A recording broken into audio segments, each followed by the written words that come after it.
sahabat, kita berjumpa kembali ya di program Talkshow bersama dengan sahabat-sahabat dari Dinas Kesehatan Kabupaten Sidoarjo. Dan kali ini bersama dengan sahabat dari Puskesmas Prambon dan Balai Pengobatan R. Suhadi Brigif 2 Marinir ya. Kita membahas tentang ayo gosok gigi mulut sehat tebarkan pesonamu. Saya agak bingung ya. Ini ditulis terbarkan gitu ya. Jadi saya yang salah baca, salah ucap atau gimana. Tebarkan pesonamu bersama dengan Dr. Gigi Pravita Fajar Agustia. Beliau ini aktif di Balai Pengobatan R. Suhadi Brigif 2 Marinir, dan Dr. Gigi Margareta Ratnasari. Beliau ini aktif di Puskesmas Prambon ya. Temanya tentang gigi ya. Ayo gosok gigi, mulut sehat, tebarkan pesonamu ya. Tebarkan pesonamu itu karena berkaitan dengan gigi, pasti kita tersenyum kan, karena memperlihatkan bagaimana bersihnya gigi kita, sehatnya gigi kita, dan ini tentunya membawa aura positif ya kan. Kalau coba kita tersenyum tapi gigi kita kuning misalnya, aduh gitu ya, nggak lolos gitu, jadi miss apa kayak gitu biasanya. Nah, saat ini sudah bersama dengan beliau, nanti kita akan coba bahas lebih detail lagi mengenai apa itu karies gigi. Ini termasuk salah satu bisa dikatakan masalah yang sering muncul ya, bahkan mulai dari bayi pun saya pernah dengar bahwa bayi ini perlu disikat gigi ya, tapi memang perlu sikat gigi yang halus begitu. Kemudian apalagi menyerang pada usia balita ya, 2 tahun, 3 tahun ya, 4 tahun, 5 tahun. Ini biasanya karies gigi gampang begitu ya, gampang menyerang anak-anak. Dan bagaimana kita mengonsumsi makanan sehat, dan tentunya yang perlu kita lakukan itu adalah tentang bagaimana kita atau upaya kita untuk memeriksakan gigi secara berkala ke Dokter Gigi tentunya ya. Kita sudah bersama dengan Dr. Gigi Pravita Fajar Agustia. Assalamualaikum, selamat pagi. Dr. Gigi Pravita Fajar Agustia. Ya, selamat pagi. Assalamualaikum warahmatullahi wabarakatuh. Apa kabar? Baik ya? Insya Allah baik. Ini Pravita ya, saya panggil Dokter Pravita gitu aja ya. Boleh, Vita, boleh. Kemudian ada Dr. Gigi Margareta Ratnasari. Assalamualaikum, selamat pagi. Dokter Margareta. Selamat pagi Pak Ilham. Apa kabar? Kabar baik, alhamdulillah. Kabar baik juga sehat. ya. Pak Ilham sehat? Alhamdulillah sehat juga. Sampai saat ini saya masih belum alumni COVID loh ya. Alhamdulillah. Alhamdulillah. Iya. Oke, belum saja katanya. Tunggu giliran. Jangan sampai. Jangan sampai. Nah, ini kan kalau ngomong soal COVID itu katanya kalau untuk urusan gigi kan agak susah ya kan. Dokter gigi itu pada agak takut-takut loh buka prakteknya ya kan. Pada saat dulu sih sebenarnya awal-awal itu kan memang meminimalisir tindakan. Tindakan. Mungkin hanya yang bersifat insiden atau emergensi itu baru mungkin ya. Itu pun tidak ada tindakan dikasih obat nyeri atau apa kayak gitu-gitu kan ya pada saat pandemi itu. Nah, tentunya pasca pandemi ini hal yang tentunya perlu kita pertahankan itu adalah tentang bagaimana gosok gigi ya agar gigi kita sehat, mulut kita juga sehat. Mulut sehat itu tentunya ada indikasi atau indikatornya itu yang seperti apa sih? Ini juga penting sekali ya. Tapi untuk saat ini kita coba bahas tentang karies gigi dulu deh ya. Karies gigi ini kan memang sering dialami oleh anak-anak ya. Iya kan? Karena memang kita menjaga gigi, kesehatan gigi itu memang sejak dini itu lebih baik. Tetapi anak-anak ini kan kita nggak bisa ngontrol, orang tuanya yang harus kontrol ya kan. Tapi kalau udah dewasa kita bisa mengontrol nih, makanan manis, jangan dulu deh. Nanti begini, makanan terlalu dingin, terlalu panas, jangan dulu deh, kayak gitu-gitu. Tapi anak-anak nggak bisa. Jangankan anak-anak, orang dewasa aja susah untuk kadang-kadang juga begitu ya dokter ya. Jadi kita pagi ini sesuai topik ya Pak Ilham ya. Topik kita itu ayo gosok gigi senyum sehat, tebarkan pesonamu. Mungkin orang mikir ini masa pandemi kita memakai masker, gimana kita mau tebarkan pesona ya? Nggak kelihatan ya? Nggak kelihatan, Iya, benar ya. betul. Cuma tetap kita harus jaga. Ya, kadang itu kita bisa dari bau mulut kita bisa rasakan sendiri karena kita lama memakai masker, gitu ya. Jadi sesuai topik kita ini, untuk menebarkan pesona senyum sehat itu sebenarnya ada 3 hal dasar yang harus kita perhatikan. Bukan hanya gosok gigi saja ya. Jadi gosok gigi dengan cara yang benar dan waktu yang tepat itu memang hal yang pertama yang harus kita lakukan. Tapi ada hal berikutnya, yaitu yang kedua, kita harus memperhatikan konsumsi makanan kita, dan yang ketiga adalah kontrol rutin ke dokter gigi seperti yang sempat disebutkan Pak Ilham tadi. Nah, untuk mengawali semua itu kita mau belajar karies ini apa sih. Mungkin ada yang sudah tahu, ada yang belum ya. Karies atau orang awam biasa menyebut gigi berlubang adalah kerusakan jaringan keras gigi yang terjadi karena demineralisasi pada jaringan keras itu sendiri. Seperti yang kita tahu, gigi itu terdiri dari yang paling luar itu enamel, kemudian dalamnya ada dentin, dan di dalamnya lagi ada ruang pulpa, yang di dalam ruang pulpa itu ada jaringan lunak.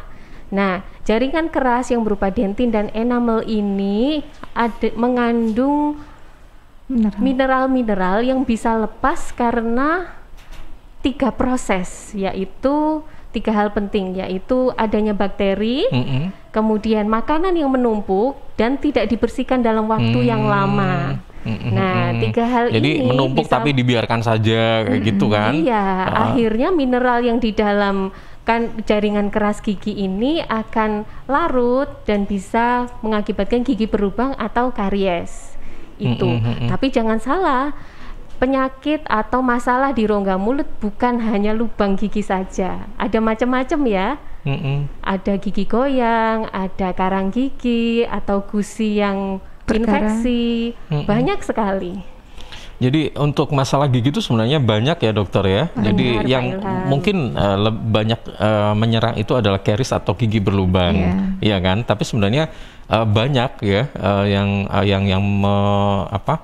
penyakit-penyakit yang ada di dalam ini area mulut, gigi dan sebagainya. Banyak dan kompleks. Dan berdasarkan hasil riset kesehatan daerah tahun 2018 menunjukkan 88% orang Indonesia itu punya masalah di rongga mulutnya. Artinya 8 dari 10 orang itu mengalami sakit di rongga mulut. Bayangkan betapa banyaknya ya, 8 dari 10 orang loh. Nah, ini kenapa? Ayo kita lihat yuk dari hal-hal dasar ini tadi, 3 hal dasar yang saya sebutkan tadi. Kalau boleh tahu nih, kira-kira penyebabnya apa saja sih orang yang mengalami sakit gigi, baik itu karies gigi atau apa kayak gitu? Mungkin dari kebiasaan makannya atau ada genetik? Mungkin genetik enggak ya? Kalau genetik sakit gigi itu, atau mungkin karena cara menjaga yang kurang betul selama ini, menjaga gigi yang kurang betul, misalnya sikat giginya jarang-jarang ya kan, siapa tahu ini bisa jadi, atau beli sikat gigi tapi nggak sesuai mungkin yang model yang apa gitu. Nah, itu dia sekarang yang, sikat gigi itu model-model gitu ya. Benar, yang mau kita bahas hari ini sebenarnya hal dasar itu aja dulu Pak Ilham ya. Mungkin Dokter Pravita bisa memberitahu kita ini, sharing kepada kita yang pertama tentang menyikat gigi yang benar di waktu yang tepat. Nah, ini seperti apa ya, Dok? Iya. Permisi, saya akan menjelaskan cara menyikat gigi yang dianjurkan, yang baik dan benar nggih. Pertama saya akan contohkan menggunakan pantum nggih. Oh, sebentar. Jadi sahabat, ini Dokter Pravita itu membawa alat peraga ya. Membawa alat peraga. Jadi ini bisa langsung dilihat, bisa ditunjukkan langsung di sana. Nah, seperti itu.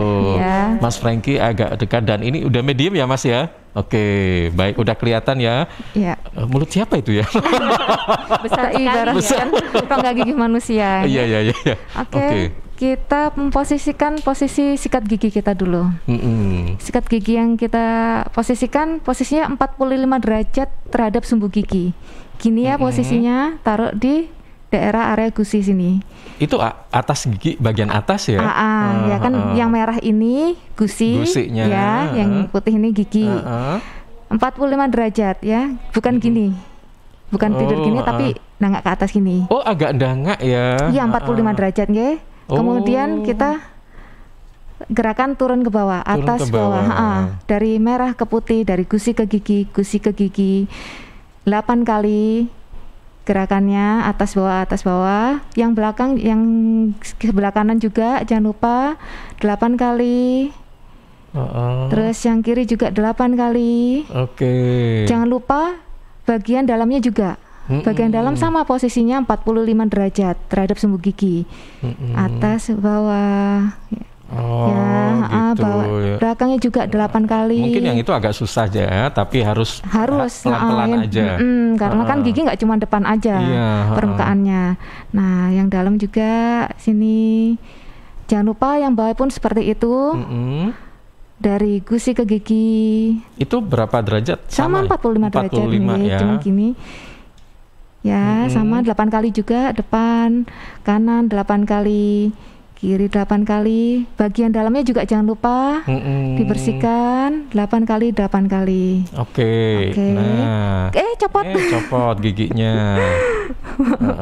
Kemudian daerah permukaan gigi bidang pengunyahan ya. Gerakannya maju mundur. Oh, gitu. Ya, 8 kali sama. Kanan kiri 8 kali. Yang atas juga jangan lupa maju mundur 8 kali. Yang ini juga 8 kali. Jangan lupa lidahnya juga harus dibersihkan menggunakan sikat lidah. Ya kan ada sendiri, jangan pakai sikat gigi karena ada sendiri untuk membersihkan lidahnya. Mungkin yang lebih halus ya, sikatnya biasanya kalau lidah lebih halus ada, ya. Nanti pemilihan sikat gigi juga ada. Kemudian untuk berkumur juga jangan lupa rahang atas dengan rahang bawah dikatupkan, kemudian diberikan penekanan saat kita berkumur seperti biasa. Ya, jangan posisi berkumur, jangan giginya itu ya, jangan posisi rahangnya jangan terbuka. Jadi supaya kuat nanti. Jadi sisa-sisa makanan yang ada di sela-sela gigi bisa keluar semuanya.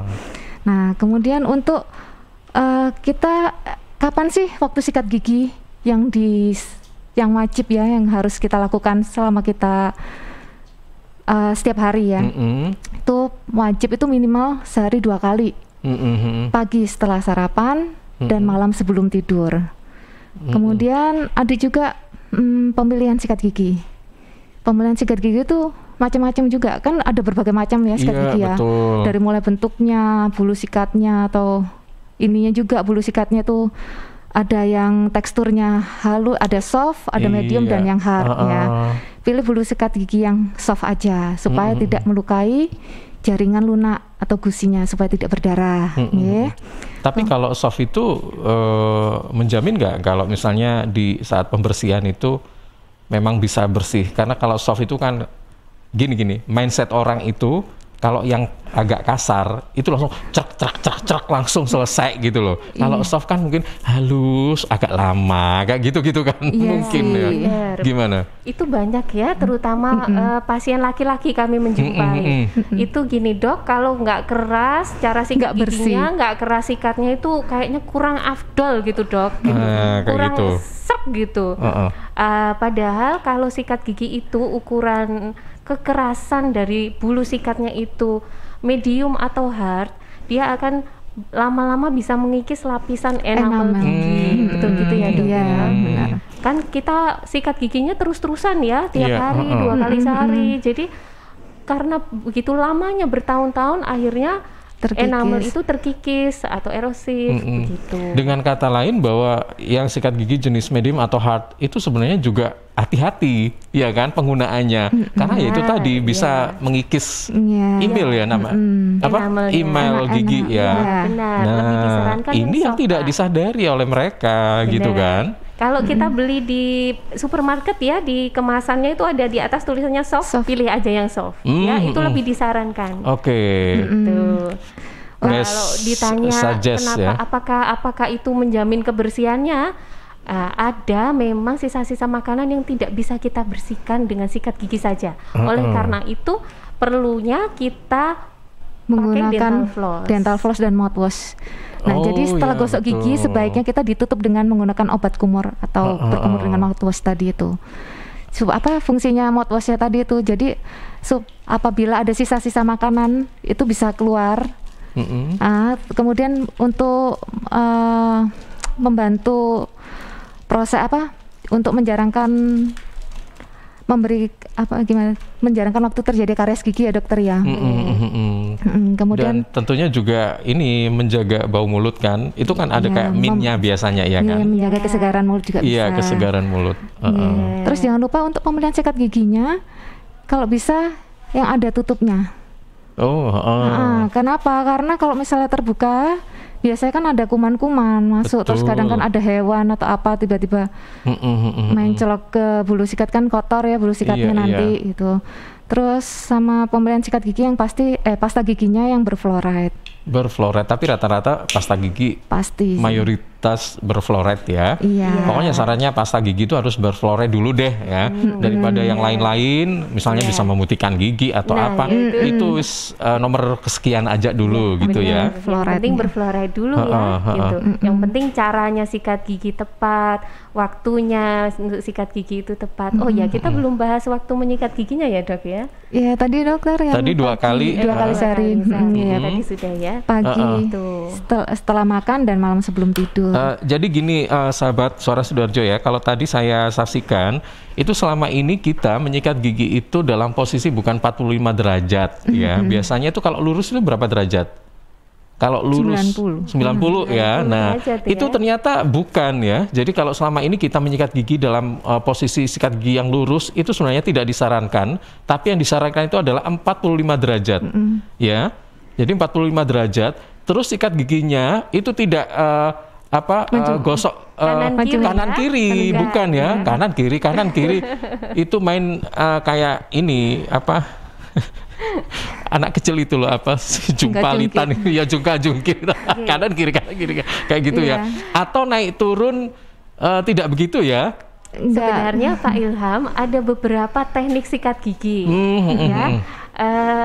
Macam-macam tekniknya, ada teknik vertikal, teknik horizontal, teknik roll, ada teknik yang diberi nama, kemudian ada teknik yang tadi dijelaskan oleh Dokter Pravita adalah teknik yang kita sebut biasanya merah putih. Nah ini maksudnya adalah dari gusi ke gigi. Selama ini biasanya orang-orang pada umumnya menyikat giginya itu pokoknya sikit giginya aja. Padahal kita perlu juga memijat gusinya. Kenapa kok disebut teknik merah putih? Karena itu adalah sikat dari gusi ke gigi berwarna merah ke putih. Nah itu tadi ya. Jadi bukan gigi atas dan bawah dikatupkan lalu kita sikat gini ya, atau kanan kiri, karena itu akan mengakibatkan giginya gampang aus. Ya, itu biasa terjadi terutama pada orang-orang geriatri atau yang sudah usia 60 tahun ke atas, giginya aus terutama di sekitar gusi, di dekat gusi. Jadi untuk menghindari hal-hal tersebut, kami sarankan untuk orang dewasa itu melakukan teknik sikat gigi merah putih. Jadi gigi atas sendiri dari gusi ke gigi, gusi ke gigi ditarik. Sedangkan kalau gigi bawah itu tariknya berarti ke atas. Gusi ke gigi, gusi ke gigi gitu ya. Karena kuncinya tadi passwordnya adalah merah putih, berarti yang mendekati gusi ya, kayak gitu kan? Iya. Ya, kalau gigi atas berarti merah putih, berarti agak yang dekat gusi ke bawah. Kalau yang dari gigi yang bawah itu mengarahnya ke atas. Tapi dari beberapa teknik itu mungkin apakah semuanya baik atau mungkin ada yang lebih baik? Yang paling dianjurkan yang ini Pak, merah putih. Benar, yang paling dianjurkan untuk orang dewasa loh ya. Itu yang teknik merah putih, karena dianggap dia selain membersihkan gigi juga memijat gusi. Gitu. Untuk anak-anak, terutama anak-anak prasekolah, itu kita mengajarkannya teknik roll. Karena teknik seperti ini kan sulit ya. Jadi teknik roll itu artinya teknik dengan memutar-mutar sikat giginya. Biar kalau mereka mungkin lebih gampang melakukannya ya lebih untuk mengerti, anak-anak lebih mudah dipahami oleh anak kecil. Di salah satu TV film anak-anak kan ada yang disebutkan bulat. Nah, itu teknik roll. Tapi kalau pada orang dewasa teknik roll kebanyakan kurang mampu membersihkan dengan maksimal. Jadi dianggaplah yang teknik merah putih yang paling baik gitu, paling direkomendasikan sebenarnya. Baik. Nah, kalau misalnya nih tadi kan disebutkan minimal 2 kali sehari ya menyikat gigi. Kalau misalnya nih ya, kan kita siapa tahu ada masyarakat yang memang rajin sekali gitu ya, sampai over misalnya sampai 5 kali atau apa jadi sikat gigi setelah makan, apa sikat gigi ya, mungkin mereka menganggap bahwa gigi harus proteksi atau mungkin saya nggak mau bau mulut deh, memang harus saya bersihkan apa-apa. Tapi dengan kebiasaan seperti itu dianjurkan atau enggak sih? Kan tadi katanya bisa kikis emailnya dan sebagainya atau apa kayak gitu. Kalau terlalu sering juga sepertinya tidak dianjurkan ya, karena yaitu tadi lapisan gigi akan terkikis nanti yang enamel. Kalau sudah terkikis makin coba dalam. Namanya enamel apa? Email boleh. Email ya. Email. Email gigi gitu ya. Oke, email juga bisa. Saya kok nyebutnya email, jadi kan email, alamat email. Bukan ya, email gitu ya. Udah lapisan emailnya terkikis. Nah, nanti kan akan sampai ke bagian dentin. Kalau sudah sampai ke bagian dentin akan merasakan linu. Jadi di situ, jadi kalau bisa ya nggak usah sampai 5 kali sampai 10 kali juga. Tetap mungkin kalau 3 kali ditoleransi ya. Kalau 3 kali toleransi lah gitu. Tapi kalau 4 kali itu saya kira sudah over mungkin ya. Mungkin dalam waktu dekat tidak akan merasakan efeknya efeknya akan jangka panjang sih. Karena kan mungkin ya itu tadi enamelnya terkikis, terus bisa jadi nanti gusinya tuh naik gitu kan. Kayak tadi Dokter Ica bilang akan ini, jadi nanti di sini akan berongga gitu. Jadi kalau yang atas nanti dia akan naik ke atas, kalau yang bawah akan turun ke bawah.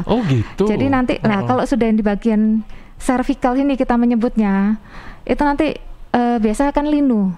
Jangankan orang tua, yang dewasa muda aja juga kalau sudah, ya itu tadi, kalau cara menyikat giginya salah, artinya cuman maju mundur, gerakan maju mundur gini, itu akan mempengaruhi gusinya tadi itu. Jadi gusinya akan ngangkat ke atas, lapisan yang di bagian ini, paling dekat gusi akan terbuka, sedangkan di sini tuh paling sensitif. Jadi kalau terkena makan minuman hangat atau dingin kita akan merespon gitu loh, maksudnya linu gitu kan, terus kena dingin juga akan linu kayak gitu. Itu sih makanya dianjurkan kalau dewasa gerakan merah putih itu tadi dengan cara memijat dari gusi ke gigi kayak gitu. Jadi supaya ininya juga tidak gusinya nggak rusak gitu loh maksudnya. Tapi untuk bulu sikat giginya itu memang harus agak kena gusinya dikit gitu ya. Kan fungsinya untuk memijat gusi tadi. Memijat gusi, baik. Jadi memang itu pentingnya kita memilih yang soft, Pak Ilham. Gitu, biar nggak luka ya gusinya. Ya. Kita nggak bisa bayangin kan kalau misalnya kita memilih medium dan atau hard, sedangkan kita juga perlu untuk memijat gusi. Apa sih pentingnya memijat gusi ini? Itu melancarkan peredaran darah. Ya. Mungkin bisa nggak cepet copot ya, iya kan? Juga atau untuk menjaga yang tadi dokter Pravita bilang itu istilahnya resesi gusi gusi yang dia tidak menempati tempat semestinya. Jadi harusnya dia menutup, tapi dia melorot atau naik. Nah, kalau kita pijat harusnya dia berada di tempat yang semestinya. Gitu. Harapannya begitu. Baik. Secara secara nggak sadar itu nanti akan bisa menempatkan posisi gigi itu pada tempatnya gitu kan? Gusinya. Baik. Nah, ini sekarang terkait dengan makanan ya. Tentunya setelah kita menyikat gigi dengan betul, nah kita tentunya yang perlu kita perhatikan itu adalah tentang makanan juga kan, karena makanan itu ternyata termasuk salah satu hal yang bisa merusak gigi juga ya kan. Kalau misalnya ini makanan yang terlalu manis lah, yang apalah, yang terlalu panas atau terlalu dingin ya, atau mungkin makanan yang susah dibersihkan, lemak-lemak dan sebagainya. Nah, ini bagaimana ini kalau soal makanan? Apa yang perlu kita pahami terkait dengan makanan ini? Untuk makanan kita mungkin kurangi ya, bukan menghindari total, boleh. Kurangi makanan yang manis dan lengket, sama makanan-makanan yang keras, terus makanan yang tinggi asamnya, mengandung asam yang tinggi. Terus mungkin hindari rokok juga. Mengandung asam tinggi ini mungkin kayak, maksudnya kayak kecut-kecut gitu ya. Gitu, yang cuka-cuka ya. Ada pempek dong. Iya. Aduh, padahal itu enak sekali gitu kan. Terus sama kalau yang bleaching itu menghindari makan atau minuman yang berwarna. Berwarna pekat maksudnya. Berwarna pekat. Jadi biar supaya hasil bleachingnya bisa tahan lama, supaya tidak kopi, teh yang hitam-hitam kayak gitu-gitu ya. Mengurangi lah. Kalaupun misal habis makan makanan yang manis atau lengket, mungkin apapun itu ya, makanan apapun segera berkumur dengan air putih untuk supaya cepat menetralkan pH dalam mulut. Jadi nggak harus diakhiri dengan sikat gigi, tapi dengan berkumur pun is okay, ya. Karena kan nggak mungkin kita kemana-mana di saat kita keluar bawa sikat gigi juga kan. Iya, betul. Paling nggak kita dinetralkan kembali dengan minum air putih. Jangan kumur pakai teh juga ataupun kopi. Oh my god, kumur pakai kopi ya. Kumurnya pakai air putih. Oke, baik. Jadi beberapa hal yang harus kita perhatikan itu seperti yang sudah disampaikan tadi adalah kayak yang strong ya, terlalu manis jangan, terlalu kecut jangan, ya kan? Terlalu panas, terlalu dingin memang jangan, ya. Benar. Itu untuk menjaga kesehatan gigi. Tapi ada dari makanan ini kan yang dihindari. Ada nggak makanan yang justru dianjurkan supaya gigi itu sehat? Ya ini, kalau boleh saya tambahkan sebelumnya ya. Semua makanan akan menjadi faktor resiko untuk terjadinya gigi berlubang apabila makanan itu terselip di antara gigi dan tidak dibersihkan dalam waktu yang lama. Jadi makanan berserat, makan bergizi, sayur pun akan menjadi faktor resiko kalau tidak sikat gigi. Benar? Ya. Gini, tapi memang sesuai yang tadi disampaikan oleh Dokter Pravita, ada beberapa yang harus kita hindari. Itu tadi ya.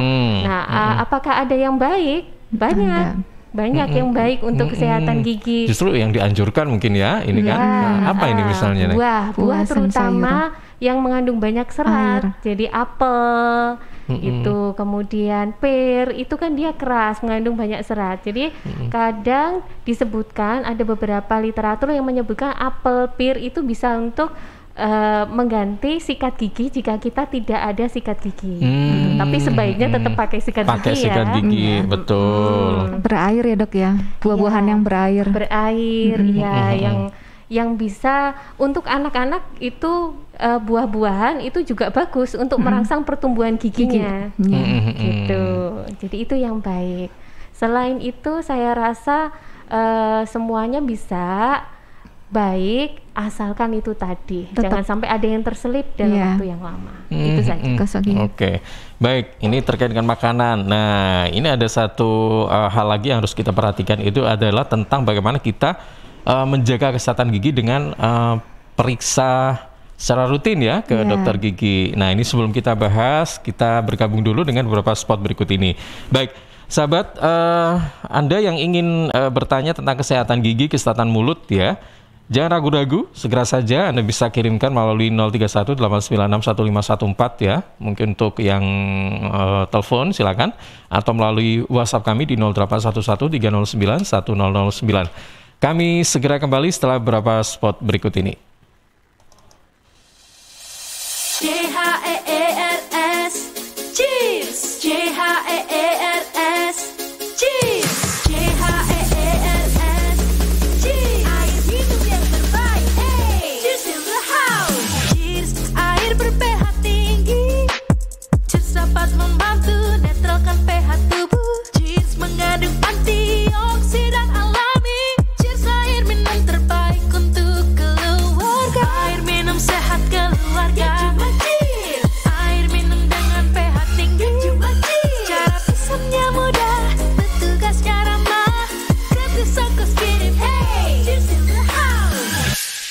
pemesanan via WhatsApp di nomor 087777243377. Gratis ongkos kirim. Cheers in the house. Untuk wilayah Sidoarjo dan sekitarnya bisa menghubungi Depo Candi di 0821 4225 6646 0821 4225 6646.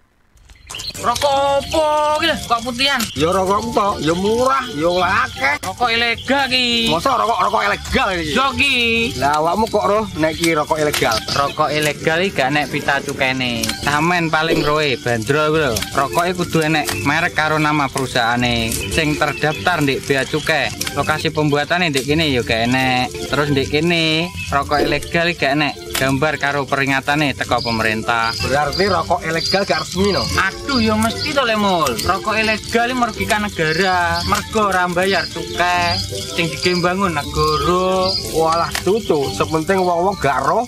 Loh, gak iso Le iki. Makane to Le, tuku sing pasti-pasti ae. Aja ngawur. Laporkan peredaran rokok ilegal ke kantor Bea Cukai terdekat atau hubungi nomor 1550225 1550225. Iklan layanan masyarakat ini dipersembahkan Bea Cukai Sidoarjo. Ayo, ngewangi Bea Cukai, berantas rokok ilegal. Bea Cukai Sidoarjo, fokus mengawasi, tulus melayani.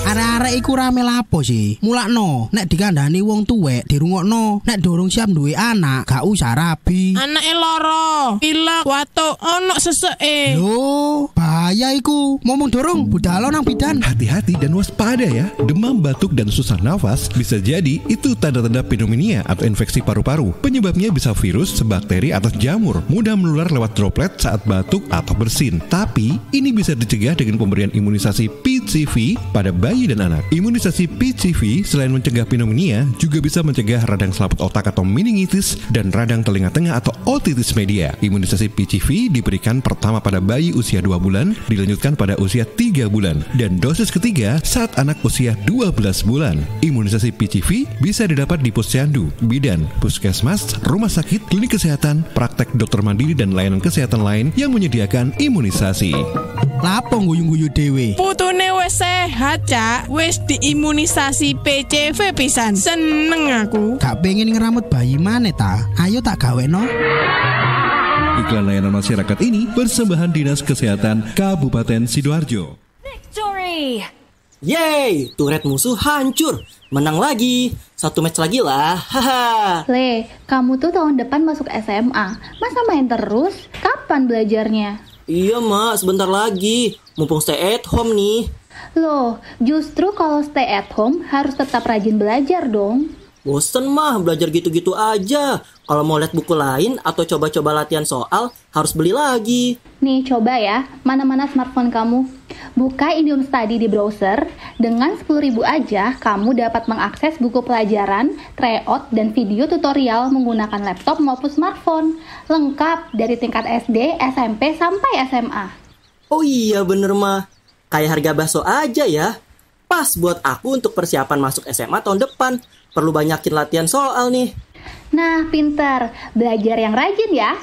Wujudkan bersama IndiHome. Suatu hari di dalam tubuh yang sudah divaksinasi, vaksin bekerja dalam tubuh menimbulkan kekebalan melawan COVID-19. Lapor Komandan, tubuh ini baru saja dimasuki vaksin dan kini mengalami beberapa reaksi seperti pusing, demam, dan mengantuk. Apakah ini berbahaya, Komandan? Tenang, tubuh ini baik-baik saja. Justru pasukan kita akan semakin kuat untuk melawan virus dan... Sudah, biar saya saja yang menjelaskan, Komandan. Ya, reaksi setelah vaksinasi merupakan hal yang wajar terjadi. Umumnya hanya gejala ringan seperti nyeri, bengkak, dan kemerahan di tempat suntikan, pusing, atau demam. Nah, kalau sudah di rumah dan terjadi reaksi, tetap tenang, hubungi nomor kontak yang ada di kartu vaksinasi. Ayo, vaksinasi COVID-19 sekarang juga. Dipersembahkan oleh Kementerian Kesehatan Republik Indonesia. Suara Sidoarjo, lembaga penyiaran publik lokal pemerintah Kabupaten Sidoarjo. Sahabat, seiring bertambahnya usia, tubuh mulai bersifat asam atau acid sehingga mudah terserang penyakit. Karena itu segera perbaiki pola makan dan perbanyak asupan alkaline seperti mengonsumsi sayur, buah, dan Cheers Alkaline Power. Cheers Alkaline, air minum kesehatan dengan pH tinggi 8,5 yang setara dengan sayur dan buah serta punya 6 manfaat, yakni meningkatkan metabolisme dan daya tahan tubuh terhadap virus, menjadi antioksidan alami pencegah kanker, menjaga kekuatan tulang dan gigi, membantu penyerapan mineral lebih efektif, membantu hati dan ginjal membuang racun dari tubuh, serta mencegah sakit ma. Info lengkap Cheers hubungi Sutrisno 0821 4225 6646 0821 4225 6646. Cheers, healthy drinking water. Suara Sidoarjo, lembaga penyiaran publik lokal pemerintah Kabupaten Sidoarjo. Ya sahabat, kita kembali di perbincangan kita pada siang hari ini tentang gigi, ya, kesehatan gigi dan mulut bersama dengan Dr. Gigi Margareta dan Dr. Gigi Pravita, ya. Baik, dokter, ini kan untuk memelihara kesehatan gigi itu memang kita perlu rawat ya secara berkala, ya kan? Tidak hanya sebatas hanya menyikat gigi saja terus kayak gitu kan.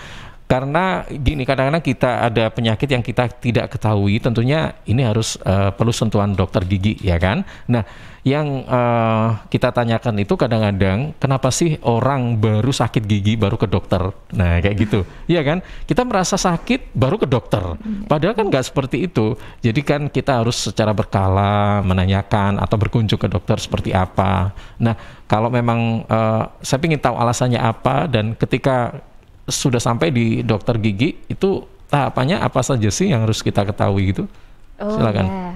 Jadi memang selama ini ada 3 ketakutan dari orang-orang Indonesia terutama yang untuk pergi ke dokter gigi. Yang pertama takut sakit, takut sakit saat dibur, takut sakit saat disuntik, takut sakit saat dilakukan perawatan apapun.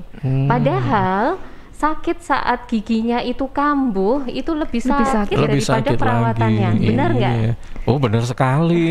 Benar ya. Lebih baik sakit hati loh daripada sakit gigi. Sekarang itu udah kebalik sudah. Gitu ya. Sakit hati itu sih ada obatnya ya. Iya, kalau sakit gigi itu susah. Coba sakit gigi jam 12 malam. Ya benar. Jadi gak bisa tidur itu ya. Ketakutan sakit pada saat ke dokter gigi itu sebenarnya tidak perlu ya. Itu takut yang pertama adalah takut sakit itu tadi. Takut yang kedua itu takut dengan alat-alatnya. Karena di kedokteran gigi alat-alatnya bunyinya mungkin ya serem ya. Kemudian tajam-tajam masuk ke dalam mulut, aduh bayangkan itu udah sakit dimasuki alat-alat yang seperti itu, rasanya udah bayangannya udah kemana-mana nih gitu. Jadi orang akhirnya menghindari rutin ke dokter gigi karena itu. Takut berikutnya adalah takut biaya. Ya, memang pergi ke dokter gigi itu biayanya tidak murah. Namun pemerintah telah menyediakan puskesmas dan rumah sakit daerah yang bisa melayani dengan harga yang dengan biaya yang sebenarnya terjangkau, bahkan gratis untuk pasien-pasien yang mengikuti BPJS gitu ya. Dan satu lagi yang perlu diingat, biaya pergi rutin ke dokter gigi tanpa ada keluhan secara rutin saja itu akan lebih minim dibandingkan dengan biaya apabila sudah ada keluhan. Oh iya. Ya, karena perawatannya lebih kompleks. Gitu. Jadi 3 ketakutan itu yang membuat orang-orang tuh takut pergi atau menghindari secara rutin ke dokter gigi kalau nggak sakit. Nunggu sakit aja deh. Kalau bisa dengan minum obat terus obat nyerinya hilang, tunda dulu deh, besok aja gitu. Iya kan, gitu. Ya, akhirnya sampai tinggal sisa akar. Nah akhirnya perawatannya tetap harus makin sulit, makin kompleks. Nah saat ini ditambah dengan ketakutan berikutnya, yaitu takut karena pandemi. Loh, jangankan pasiennya, dokternya itu juga takut sebenarnya ya. Itu dulu awal-awal pandemi ya. Kalau sekarang makin kesini, makin dimana kita lihat kasus positivity rate itu makin menurun, makin bisa ditekan, angka kesembuhan COVID itu makin tinggi dan tingkat kematian makin rendah. Masyarakat sudah banyak yang divaksin. Pemerintah melalui Kemenkes itu kembali memotivasi, terutama saat ini tuh kunjungan sehubungan dengan Hari Kesehatan Gigi Nasional Republik Indonesia yang jatuh tanggal 12 September. 12 September. Nah, pemerintah kembali memotivasi masyarakat untuk ayo rutin ke dokter gigi tanpa perlu ada keluhan. Gitu ya, jangan perlu takut, tidak perlu khawatir, karena Kemenkes bekerja sama dengan PBPDGI telah membuat juknis mengenai pelayanan kesehatan gigi di fasilitas kesehatan. Juknis itu udah mengatur banyak hal yang semuanya adalah untuk keamanan, kenyamanan, dan keselamatan, baik itu pasien maupun petugasnya. Begitu. Jadi tidak perlu takut lagi ya. Oke. Nah, ini kalau yang berkaitan dengan persiapan apa saja yang harus dilakukan ketika kita berada di pelayanan kesehatan gitu ya, khususnya untuk saat merawat gigi, itu apa saja sih yang harus kita persiapkan gitu? Kira-kira mungkin ada tahapan-tahapan apa saja yang harus dipenuhi gitu? Kan mungkin ada beberapa pasien yang punya semacam penyakit yang ini kayaknya punya penyakit ini deh, jangan deh kalau untuk urusan gigi, karena mungkin nanti akan berdampak begitu. Ada nggak seperti itu? Oh ada ya dokter ya, pasti ada ketakutan. Tidak perlu khawatir, karena di fasilitas kesehatan itu sendiri pasti akan ada screening, ada penapisan yang dilakukan, dan dari situ akan diketahui ini riwayatnya seperti ini, seperti ini. Jadi nanti akan disesuaikan dengan kondisi masing-masing pasien. Oke. Dan tindakannya juga akan disesuaikan dengan kondisi pasien tersebut, gitu dok. Oke, kan mungkin juga ada perlakuan khusus ya atau privilege begitu ketika ada orang yang, aku lihat yang lincip-lincip itu kayaknya nggak bisa deh, kayak misalnya ya, atau apa gitu ya. Jadi mungkin ada tindakan opsi apa kayak gitu, mungkin ada lah pasti ya. Baik. Ini ada beberapa pertanyaan yang bisa langsung nanti direspon ya dok ya. Oke, dari Twitter @Shina, tahun 2019 yang lalu saya bersihkan karang gigi yang bagian atas. Bagian atas sudah dibersihkan, tapi belum dibersihkan di bagian bawah. Mau dibersihkan di bagian bawah, ternyata ada COVID, pandemi. Nah, ini ada rencana lagi untuk membersihkan giginya. Nah, kalau mau membersihkan giginya, apakah hanya gigi yang bawah saja atau dua-duanya lagi? Karena berlangsung 2 tahun ya, 2019 kan sampai 2021 gitu. Nah, ini dua-duanya dibersihkan atas bawah atau cukup bawah saja? Kan biayanya jadi iya kan, atas bawah jadi kena berapa kan gitu loh maksudnya. Coba kami bantu jawab nggak dokter? Karena terakhir pembersihan karang gigi di 2019 dan sekarang sudah 2021. Iya, 2 tahun. Iya, lama ya. Jadi ya sebaiknya tetap dilakukan pembersihan rahang atas dan rahang bawah. Nggak perlu takut juga, karena pasti kan sebelumnya sudah ada prosedur-prosedur yang kita harus lewatin. Maksudnya ada tahap screening dan macam-macam, dan kesiapan untuk petugasnya sendiri dan pasiennya sendiri. Jadi rasanya sekarang sudah tidak perlu khawatir ya untuk ke dokter gigi, apalagi hanya untuk scaling. Pembersihan karang gigi tetap harus rutin ya sekarang ya. Jadi ini tetap atas juga iya, bawah juga iya, meskipun sudah dibersihkan yang bagian atas ya. Tapi karena catatannya kan sudah 2 tahun yang lalu gitu, kecuali 2 minggu yang lalu kayak gitu ya, beda lagi. Iya benar. Oke, ini dari Instagram Felix ya. Dok, saya memakai behel sudah lebih dari 4 tahun.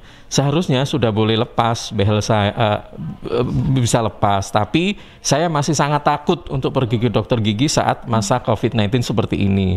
Nah, kira-kira apa ya efek samping jika behel itu tetap digunakan meskipun waktunya sebenarnya sudah dilepas gitu loh? Ada efek sampingnya nggak? Oh banyak ya. Jadi yang pertama, kalau behel itu terus-terusan, berarti kan tanpa kontrol ini ya. Belum kontrol karena kan lagi pandemi gitu loh. Nah, ini karena pandemi inginnya dilepas. Tapi ketika pandemi ini masih ada, dia memutuskan tidak dilepas. Nah, pertanyaannya apa ini dampak ketika nggak dilepas itu behelnya?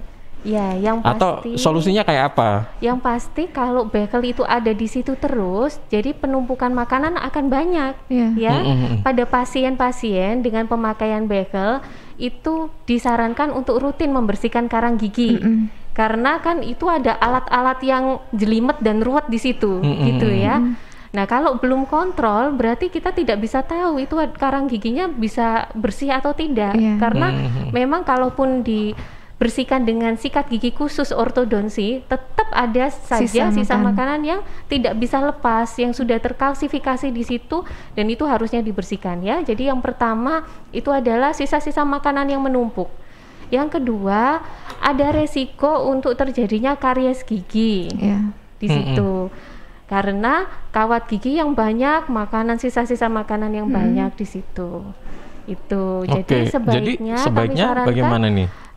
Segeralah untuk reservasi menghubungi dokter gigi yang telah pernah merawat, kemudian biasanya itu dilakukan teledentistry dulu. Jadi tidak langsung datang berkunjung, melakukan appointment teledentistry itu melalui media sosial akan ditanya bagaimana keluhannya dan sebagainya, apakah sudah vaksin atau belum, bla bla bla, baru nanti dilakukan tindakan atau kunjungan gitu ya. Segeralah periksa ke dokter gigi, jangan menunda lagi ya.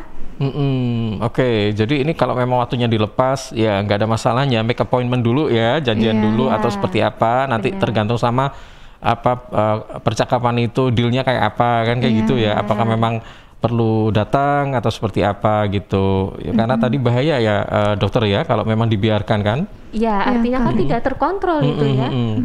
Oke, baik. Kemudian dari Clara yang ada di Gedangan, saya sudah lama mau operasi kecil untuk melepas gigi bungsu karena dulu sakit dan tidak nyaman jika digunakan untuk makan, tapi saat ini gigi bungsu saya sudah tidak sakit ya, apakah tetap harus dicabut gigi bungsu saya ini? Jadi dulu mau ngelepas gigi bungsunya karena sakit, tapi sekarang sudah nggak sakit. Nah, ini apa harus dilepas atau enggak gitu? Saya coba bantu menjawab nih dokter. Gigi bungsu itu sebaiknya walaupun dia tumbuh sempurna, sebaiknya sih tetap dicabut gitu dokter, gitu Pak. Karena posisinya paling ujung. Jadi kadang tuh suka ada sisa makanan yang kita susah untuk dijangkau, baik itu dengan menggunakan sikat gigi maupun dental floss ataupun obat kumur. Kalau sudah ada sisa awal mulai dari karies tadi kan sisa plak makanan, sisa-sisa makanan tadi yang tidak terjangkau, nggak bersih, jadi bisa menimbulkan karies. Akhirnya nanti di sana bisa lubang juga. Karena kan posisinya paling belakang, kita susah. Ya kalau misalnya dengan kaca pun, dokter saya sudah merasa bersih kok. Ada kaca di rumah, saya sambil sikat gigi sambil ngaca gitu kan. Tapi kan belum tentu, kita nggak tahu di ujung situ tuh ada sisa makanan apa enggak. Sisa makanan kecil aja yang tidak terjangkau sikat gigi maupun mouthwash ataupun pakai dental floss tetap akan menyebabkan karies.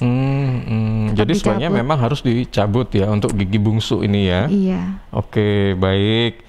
Oke, untuk Clara dicabut ya gigi bungsunya meskipun nggak sakit. Kemudian dari Okto yang ada di Krian. Dok, gigi anak saya yang usia 5 tahun bugis ya atau gigis ya. Kira-kira di usia berapa ya dok anak saya sudah boleh untuk dicabut gigi bugisnya itu, dan efek sampingnya jika tidak segera dicabut apa? Ya, ini untuk anak-anak usia 5 sampai 6 tahun ya. Saya bayangkan gigisnya berarti gigi atas ya. Kebanyakan gigi atas, kebanyakan, dan itu nggak cuma 1 gigi tapi kebanyakan 4 sampai 6 gigi di depan. Itu kasus yang sering banget terjadi ya. Kapan kira-kira dicabut? Ini orang tua nggak cuma ini aja yang gemes lihat gigi anaknya ya, gemes kepingin segera dibersihkan karena gigisnya tuh hitam-hitam dan kepingin segera menampilkan yang baik dari ini tampilan fisiknya. Tidak perlu terburu-buru ya, karena biasanya untuk anak-anak pergantian gigi susu menjadi gigi dewasa itu usia 6 sampai 7 tahun.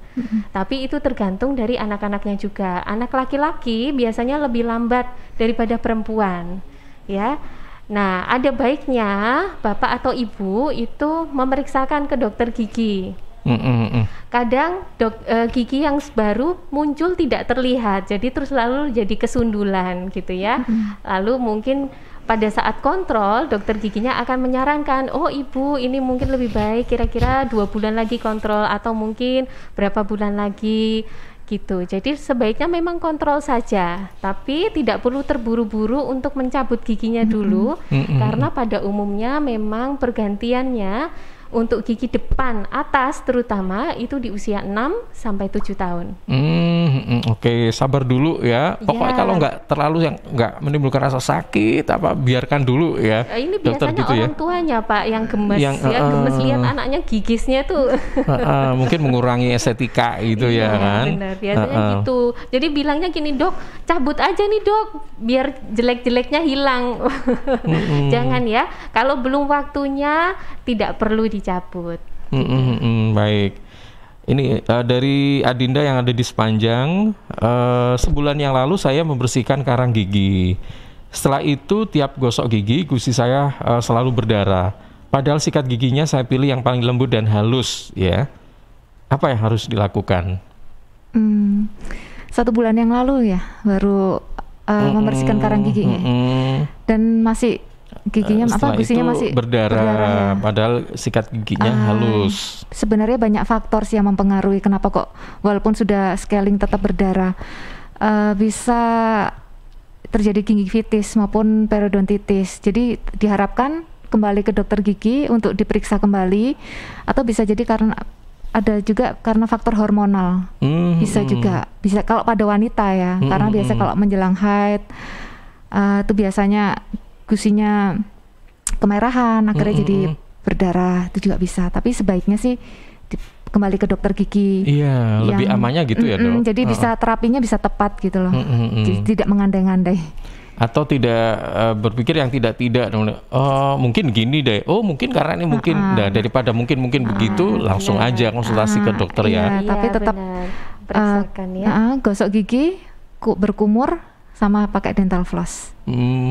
Tetap menjaga. Oke, ini pertanyaan ada 2, bisa langsung nanti direspon dari Ibu Indah yang ada di Sepanjang. Bagaimana memfungsikan tusuk gigi? Ya, bagaimana memfungsikan tusuk gigi yang benar? Apa memang disarankan membersihkan gigi itu pakai tusuk gigi? Kemudian yang kedua dari Ibu Rahma yang ada di Candi, apa betul buah stroberi ini bisa membersihkan atau memutihkan gigi? Kemudian nginang, apakah ini termasuk salah satu budaya yang memang harus dipertahankan karena kebersihan kekuatan gigi nenek yang meskipun sudah meninggal tapi giginya nggak copot-copot, nginang.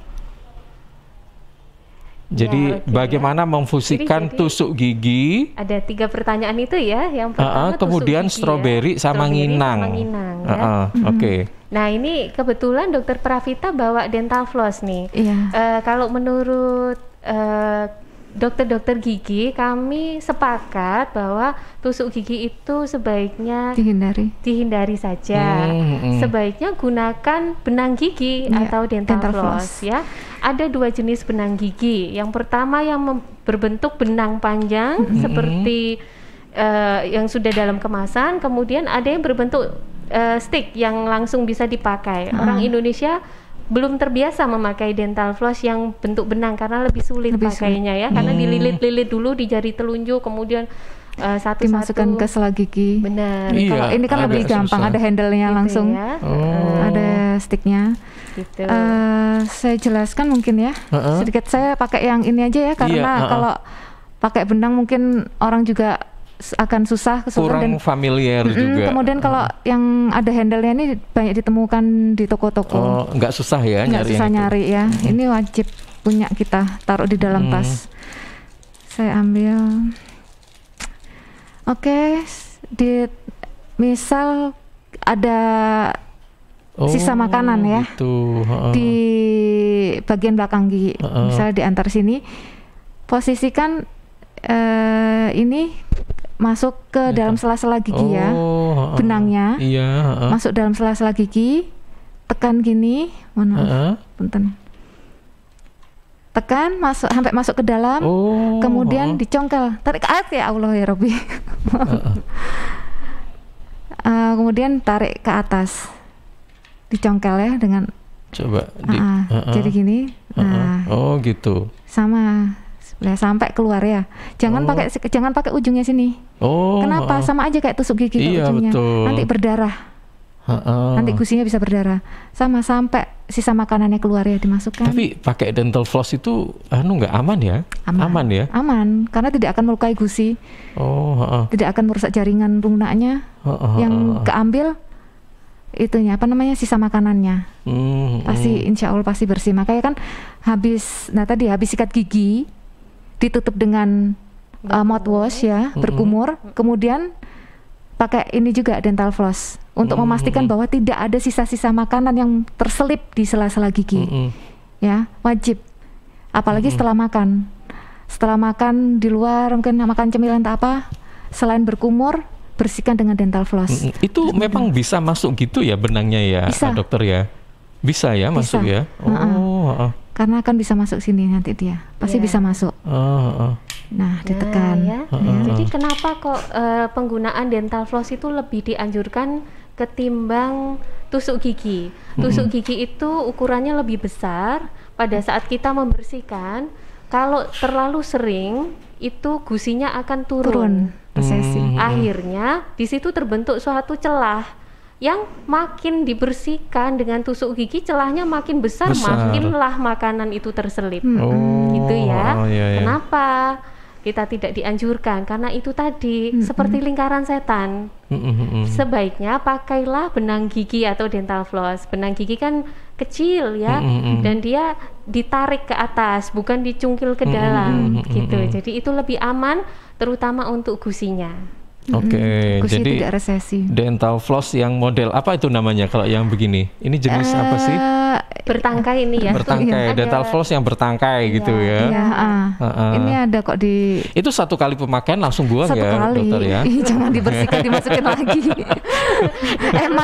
Eman rek gitu kan dimasukin, jangan juga. Agak ngeri. Satu kali buang lo ya, jangan dimanfaatkan lagi. Disposable aja. Kemudian mengenai strawberry tadi sama ya, nginang. Pak ya. Strawberry itu saya baca mengandung asam elagat dan asam malat. Jadi memang dia bisa menurunkan pH di rongga mulut kita, dan memang dia bisa memutihkan. Karena apa? Kalau pH di rongga mulut kita turun, berarti kondisinya semakin asam. Jaringan keras di gigi kalau banyak terkena asam, dia akan lapisan yang paling luar itu sedikit terkikis lapisan biofilmnya. Jadi yang tadinya warnanya putih kekuningan mengkilat itu menjadi putih yang agak doff. Bisa putih sedikit gitu ya. Itu yang akhirnya membuat orang lebih putih nih pakai strawberry gitu. Kalau mau makan untuk ada yang diet strawberry memang ya, monggo silakan. Tapi memang hal-hal yang terlalu berlebihan menjadi tidak baik pastinya. Ya, pH yang turun terlalu sering di rongga mulut kita, selain membuat kondisinya itu asam, mukosanya kering, giginya juga lapisan emailnya tadi akan terkikis. Jadi sebaiknya tidak menggunakan cara ini secara rutin terus-terusan. Tetap sikat gigi saja. Kalau mau makan stroberi silakan boleh, tapi semuanya dianjurkan tidak berlebihan saja. Oke, gitu, baik ya. Kalau yang nginang ini tadi gimana, dokter? Ya, yang nginang kok bisa itu nenek saya menginang itu giginya jadinya kuat ya sampai meninggal masih utuh gitu. Sebenarnya bukan karena proses inangnya itu. Jadi nenek saya nggak sikat gigi tuh, nginang aja cukup. Bukan karena itunya, tapi karena menginang ada sirihnya, benar ya Pak ya? Betul. Sirih itu adalah antiseptik alami, ya. Dan sampai sekarang masih dipercaya kan, masih dipakai ya. Itu yang membuat mungkin kondisi di rongga mulutnya lebih sehat, gitu. Dan jangan lupa orang-orang lama zaman dulu itu makanannya lebih sederhana, tidak seperti kita. Dan makanan sekarang tuh lebih banyak bahan pemanisnya, bahan pengawetnya, ya. Yang instan-instan itu yang menghancurkan dan merusak gigi kita. Oke, baik. Tapi kalau dilihat dari komposisi nginang sendiri itu kan selain ada apa tuh namanya daun sirih, itu ada kayak tembakau ya, kalau nggak salah tembakau. Habis itu kayak pinang ya, buah pinang, kemudian ada kapur ya, kemudian apa lagi ya? Itu sebenarnya memang kalau ada nggak penelitian yang memang menyebutkan bahwa buah pinang itu memang bisa membersihkan gigi kayak gitu-gitu, atau tembakau kayak gitu-gitu. Pernah dokter pernah dengar tentang itu ya? Iya, saya pernah kan sampai merah gitu kan kalau nggak salah. Sampai merah ya. Sebenarnya itu juga mengikis lapisan enamel sebenarnya. Mungkin juga dengan seperti itu akhirnya tidak sikat gigi pun mereka merasa sudah bersih gitu ya. Atau dulu orang sikat giginya caranya begitu. Ya, sepertinya begitu. Dulu kan agak susah ya cari sikat gigi atau apa zaman dulu. Zaman udah keset kan ya ngerasanya, keset dan seger. Iya, dan dari yang saya baca memang tidak dianjurkan. Oh, tapi tidak dianjurkan ya. Lebih baik yang sikat gigi aja ya sekarang ya. Baik-baik ya, namanya maklum lah orang dulu ya, di mana keterbatasan itu memang ya di mana-mana kan kita rasakan dulu ya, terbatas dulu, listrik aja terbatas ya kan, lampu nggak ada, pakai itu yang namanya lampu Petromax ya kan. Nah kalau sekarang sudah ada sikat gigi ya itu aja yang dipakai gitu kan. Baik, yang terakhir sebagai kesimpulan penutupnya, monggo silakan. Baik, ini saya mewakili Dokter Pravita dan saya. Jadi terutama dalam masa saat ini, kita masih dalam memperingati Hari Kesehatan Gigi Nasional Republik Indonesia. Pemerintah tetap memotivasi masyarakat untuk tidak perlu takut. Kunjungilah dokter gigi secara rutin ya, karena untuk mencapai kesehatan gigi dan mulut yang optimal, yang maksimal, selain dengan sikat gigi, dengan memperhatikan makanan yang kita konsumsi, kita juga perlu tetap rutin datang ke dokter gigi. Tidak perlu menunggu sakit, tidak perlu menunggu ada keluhan, dan juga tidak perlu takut. Semuanya pasti sudah dijaga untuk kehati-hatian, keamanan, kenyamanan, dan keselamatan bersama. Begitu ya. Oke, baik. Ada tambahan mungkin? Cukup? Mungkin kalau saya hanya menambahkan tetap prokes ya, dimanapun kita berada, dengan menggunakan masker, mencuci tangan, menjaga jarak, mengurangi mobilitas. Kemudian sekarang udah 6M ya dokter, menghindari kerumunan dan tidak makan bersama. Iya. Oke, baik. Itu saja ya dokter ya. Baik, terima kasih. Baik, terima kasih untuk dokter Margareta dan juga dokter Pravita. Mudah-mudahan ini bermanfaat apa yang sudah kita bicarakan tadi ya. Sampai jumpa. Assalamualaikum warahmatullahi wabarakatuh. Waalaikumsalam warahmatullahi wabarakatuh. Iya, sahabat.